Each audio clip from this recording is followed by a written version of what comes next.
So the reason why I did this now is for people to move on na din. I didn't do this to create another issue. I didn't do this to create another problem, to be called a victim. Andrea Brillantes lasing at umiiyak nang puntahan ang aktres na si Catherine Bernardo sa studio nito sa Quezon City. Alamin at panuurin ang buong detalye.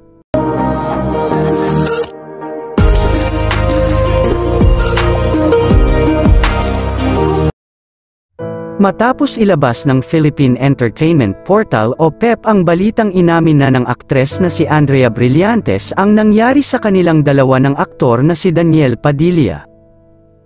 Nananatiling tahimik pa rin ang aktor patungkol dito at hanggang ngayon ay hindi pa nito ipinagtatanggol ang sarili. Dahil matapos aminin nito ng aktres na si Andrea kabilang pambabash at death threat ang natatanggap na ng aktor ngayon. Ayon pa sa Philippine Entertainment Portal ay hiwalay na sina Catherine Bernardo at Daniel Padilla noon pang umattend ang mga ito sa ABS-CBN Ball noong September 30, 2023. Hindi mahahalata sa dalawa na noon pa lamang ay hiwalay na ang mga ito dahil magaling magtago ng emosyon ang dalawa na halos 2 buwan na pala nitong inilihim na hiwalay na sila bago tuluyang umamin sa publiko ng mga ito. Ayon pa sa 4 na pinagkakatiwalaang source ng Philippine Entertainment Portal ay bago mangyari ang paghihiwalay ng Kathniel ay personal na nagharap sina Andrea at Catherine. Nag-reach out kay Catherine Bernardo si Andrea sa telepono at sinabing gusto nitong makausap ang aktres sa personal kaya naman pinagbigyan nito ni Kath. Ayon pa sa source ng PEP ay madaling araw na pumunta ang aktres sa studio ni Catherine Bernardo na lasing habang umiiyak ito at humihingi ng tawad sa ginawang pag-amin na may nangyari sa kanila ng aktor na si Daniel Padilla.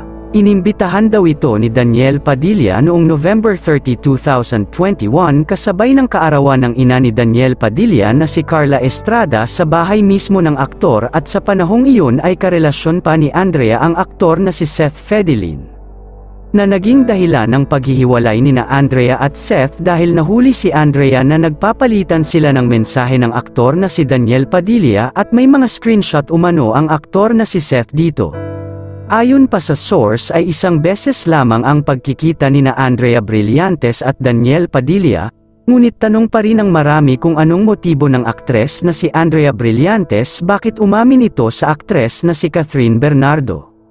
Sabi pa ng mga netizens ay gusto siguro nitong tuluyan ng masira ang dalawa para mapunta na ang aktor na si Daniel Padilla sa kanya dahil alam naman natin na crush ni Andrea Brillantes ang aktor. Yun lamang po, anong masasabi mo sa videong ito? Mag-iwan ng komento sa ibaba. Maraming salamat po sa panunood.